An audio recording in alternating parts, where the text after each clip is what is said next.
These are the stories of the drive and determination it takes to excel in the toughest sport in the world. This is USA Gymnastics Behind the Team, presented by AT&T.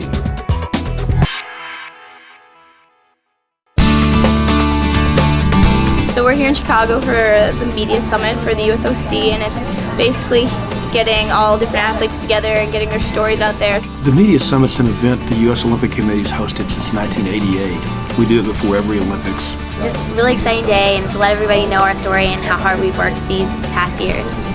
This is 30 sports, 130 athletes, and it's like an absolute buffet for the media. There's so many great athletes here, and there's a ton of media people here. It's from wire service to internet to broadcast to newspapers to magazines, websites, bloggers. We have 450 media here asking all kind of questions. It's a good situation for the athletes because they can funnel a lot of interviews into 2 days. It's people getting excited about your sport, and how can you not like that?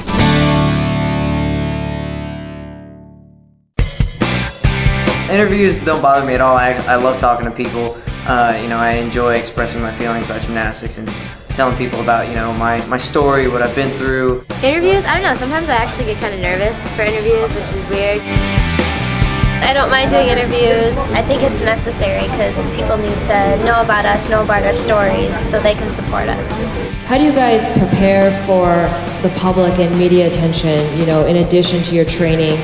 The rest of the 3 years in this 4-year period, we still are working just as hard, but I guess there's just not as much attention around it, and that's understandable because the Olympics are just huge. Definitely been a wide range of questions and just trying to answer them as honestly as possible. The U.S. team is so deep, and whatever team we put out there on the floor in 08 is going to be a very strong team. Hundreds of just newspapers and just people from various locations come in, start asking you questions, and people chime in and throw a mic in your face, and you're just talking constantly. I'm a little out of breath from talking so much, but it's not all the time you get to go and talk about the Olympic Games.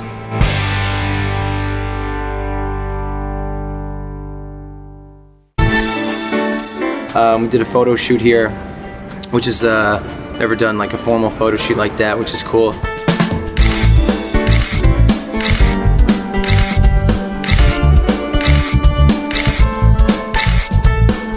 I'm a girl and I love it, but I'm really critical of the other pictures that people take. I'm like, oh, that's a bad one. Serious, more serious.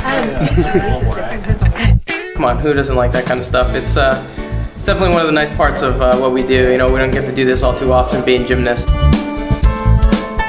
Cross your arms in front of your chest. All this media attention, it's almost like you're famous, for a day.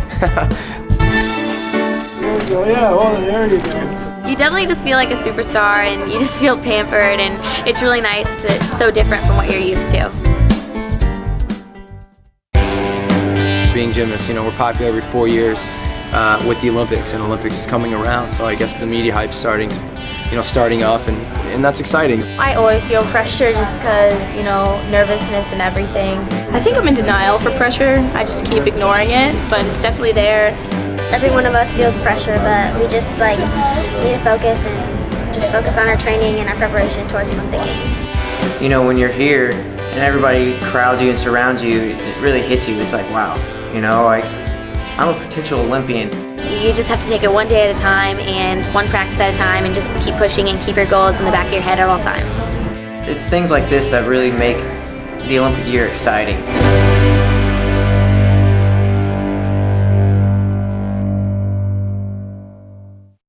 Here's a quick look at the next episode. I remember just being younger and looking up to the generation of gymnasts before me. I'm trying to tell these kids that it really doesn't matter how good the next guy is next to you. It's if you're willing to put in the time, anybody can achieve that ultimate goal.